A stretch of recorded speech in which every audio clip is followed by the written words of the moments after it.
Hi, welcome to Hangouts. My name is Jude and I would like to share a few thoughts on generosity. Generosity is a willingness to help or support, especially more than usual or more than expected. The opposite to generosity is selfishness. Nowadays, we see a lot of selfishness in people's lives. With the increase in expenses, fear of the future, fear of losing jobs, and a general yearning for a better and luxurious lifestyle, people are becoming more and more selfish. There is a saying, "What will you give me when I visit your house? And what will you bring when you visit my house?" That is selfishness. We are just thinking about ourselves and what we are going to receive. There are many reasons why we need to be generous. Let me share two reasons which I feel are important.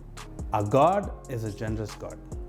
He gave Jesus his only Son as a sacrifice to save us. John 3:16 says, "For God so loved the world that he gave his one and only Son, that whosoever believes in him shall not perish, but have eternal life." Romans 8:32 says, "He did not spare his own Son. How much more he will give us all these things?"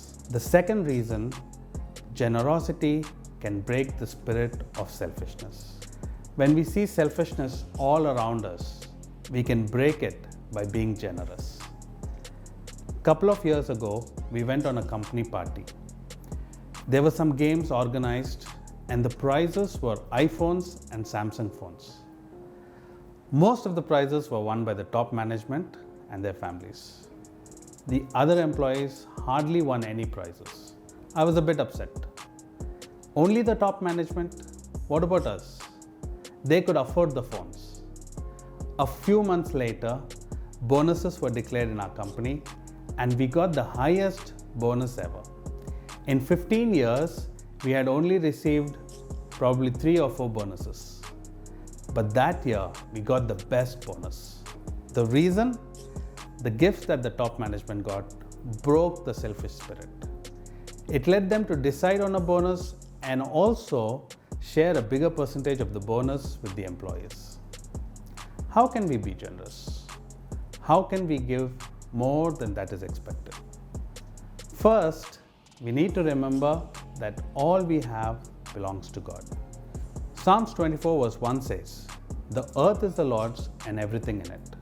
The world and all its people belong to him." If we remember and know that everything that we have belongs to God, it becomes much more easier to be generous when he wants us to bless others. Freely we have received, freely give. Matthew 10:8 says, "Heal the sick, raise the dead, cleanse those who have leprosy, drive out demons, freely give, for freely you have received." Recently, one of my friends was sharing his testimony. He was a banker and used to make a lot of money.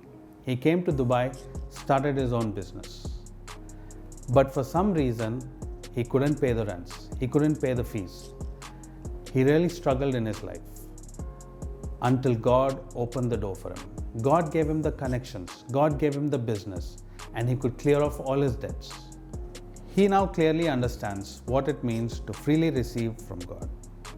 No matter how much talent and skill we have or how hard we work, unless God opens the door and blesses us, our hard work will not be fruitful. The third point, have a budget.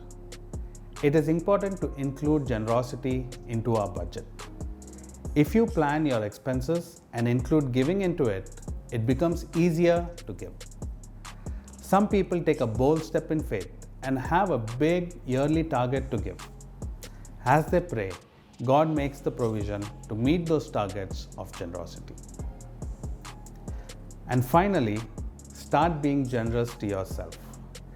There is a thin, fine line between being generous to yourself and being selfish. Bible says in Matthew 22 verse 39, the last part, "Love your neighbor as yourself." If you do not love yourself, you cannot love others. Unless your cup is full and overflowing, it can very soon become empty. I have experienced this personally. At one point of time, I would think 10 times to buy something for myself or my family, or even to eat out. But when it came to being generous, I would not think twice. Over a period of time, I became dry. I could no more give or bless others. I became selfish, and I had to pray and ask God to help me to be generous again. That is when I realized that I was empty. I could not bless others. I need to overflow. When I started balancing my being generous to myself and to my family, God helped me to start being generous to others again. So I would like to encourage you today. Pray and ask God to help you to be generous. Start by being generous to yourselves. Budget and plan your giving, and start being generous to others. Have a wonderful hangout. God bless you.